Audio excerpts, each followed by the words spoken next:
Alright guys, it's been 1 year since I posted my first initial review of the 2019 Polaris Ranger 1000 XP Crew.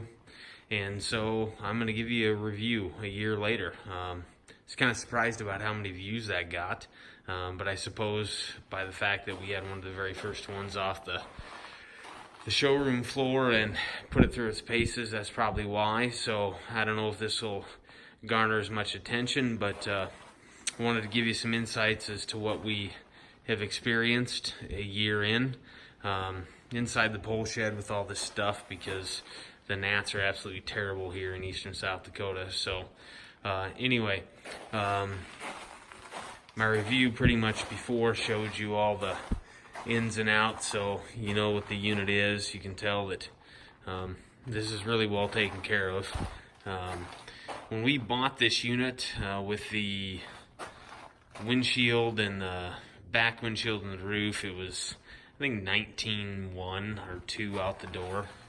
At the time, it was brand new. Anyway, this unit we have had for a year and about 4 days. The reason I know that is one of the issues that we just had happen this past weekend when we were riding is, you can see up here maybe where that lock and ride handle is, the windshield cracked, and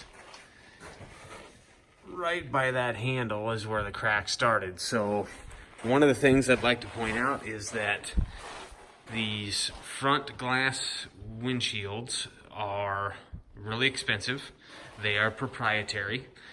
Nobody else can get these for you. You have to get them through the Polaris dealership, and they are almost $800 for the pure glass ones. I suspect when we were riding this past weekend that the cage, as we were moving the roll cage, was under, torque going through some pretty rough trails. Nothing nuts, these things should be able to handle it. And the lock and ride was too tight on that upper left hand side, or not tight enough, and caused some torquing to go on, and completely was too tight and caused a crack. So anyway, my dealer is great. It was under a year.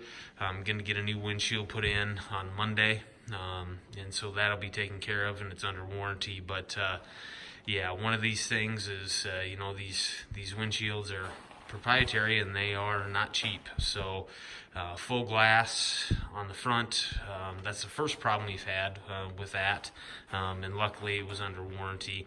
As I said in my past review, these back windshields, this one I put in just the cheap plexiglass. You can still see out of it, but it's scratched to beat hell. So, I mean, you're not going to win any clarity contest with that, but it's done the job. So that's been all right. I don't know if I said this, so I'll say it again. A couple bush lights in here. But we've got 2,000 miles on this. Services have been done at the dealership every time in the manual, according to the manual, whether it's miles or hours, and have had no problems. The only problem I had with this unit so far is there was a hell of a rattle coming out of the back end of this, and this was really early on, and what it ended up being was, inside here is a spark arrestor. And that spark arrestor was rattling, and what it eventually took was to put a brand new spark arrestor inside of there, and it still wasn't, it still rattled, not as bad. So what I do is I take it out, and then if I'm driving in like a national forest or somewhere where you have to have it in, I put it in, and the rattle's not terrible with the new spark arrestor that they gave me, but it's still there. Otherwise, I have not had any problems. 2,000 miles in, it's pulled push snow, rather. It is pulled, I don't know, it's pulled things. It's had dirt in the bed. It's had rocks in the bed. It's been on 2 wheels going through creek bottoms. It's been in water. I don't submerge it. It's not a submarine. It's not intended for that. Everything is stock on this still. and put a light bar on. Pretty much just using it as it's intended to be used. It's a really good working machine, and it looks good. I'm really happy with it, to be honest. A year later, haven't had any major issues other than that spark arrestor issue. Knock on wood. 2,000 miles, 106 hours in a year. The one thing I will say is that if I had to do it over again, I probably would not buy this machine. And some of you are going to say, well, you just said it was great. The reason I would not buy a crew is for the simple fact that in these back seats, it is an absolute dust swirl. Almost unusable, to be honest, unless you're using them in the winter or right after it's rained. The dust in the back there makes it so uncomfortable for anybody to ride. And in my original review, I mentioned we've tried several different windshield configurations, and it's all the same. Some are a little better than others, but you still get blasted with dust in the back.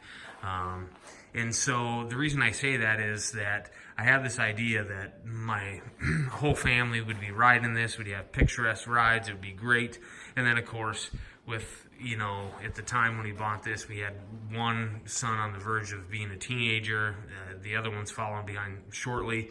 And then they started fighting over who was going to drive, who wasn't going to drive. They didn't want to sit in the back because of the dust. I wouldn't want to sit in the back because of the dust either. So essentially what this unit has become is my wife and I ride in this, and our 7-year-old sits in the middle seat, and we ride that. And this summer for camping this season, we got our older two boys 450 Sportsman four-wheelers to drive because, eliminate the fighting, but also, truthfully, riding in the back is absolutely brutal for dust. It just is.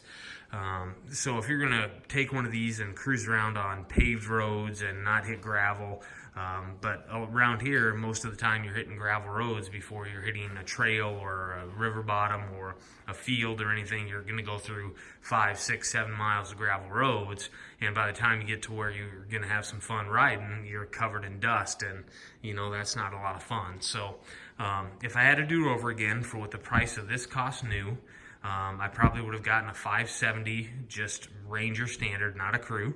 And then with the amount of money that would have been left over for what this cost, I could have gotten, these two 450 units that I ended up getting anyway, and it would have been a wash. So that's something to think about. If you got a family, most people say, I'm going to get a crew because I got a family. I want to be able to have somebody ride in the back. If you're not going to be riding on a bunch of gravel in the summer, then absolutely you'll be great and you'll have a great time with it.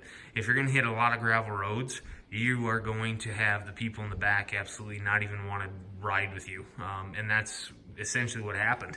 After 3 or 4 rides, when we first got this, the people in the back seat, my 2 older boys, at the time they were 13 and 11, they didn't even want to ride in the back because they were absolutely covered in dust, and they had goggles on and everything else, but you're still breathing that stuff in, and it's not fun. So if you got a bunch of gravel around, you're going to have to realize that the people in the back seat are going to get peppered hard with a bunch of dust, and that isn't enjoyable. So if I had to do over again, live and learn, I would have just got a regular Ranger 570, and then I would have got 2 4-wheelers. Ended up we got 2 4-wheelers anyway, and now we have a crew that pretty much in the back is unused.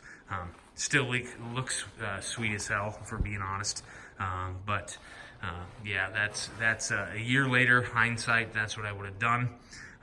Again, no problems, kept it stock minus the light bar, and I put BeamTech headlights in the front headlights here too, which makes a big difference when you're driving at night. If you're a hunter, we like to hunt coyotes, so that helps. But yeah, a year later, 2019 crew, that'd be my review. And I would say that it's a great machine. I love it. But, again, for practicality uses for our family, I probably wouldn't buy it again. That doesn't mean that some of you out there that don't have a ton of gravel roads to drive on wouldn't absolutely enjoy the heck out of this machine, because it is a great machine. Again, 2,000 miles, 106 hours. I haven't had any issues other than that little rattle in the spark arrestor. So a year later, hope this helps. I know they're going to be going on clearance because the new models come out here shortly. There probably won't be a big difference between the 2020 and the 2019 models, but you can probably pick one up discounted. And hope this helps. And safe riding, everybody, and enjoy.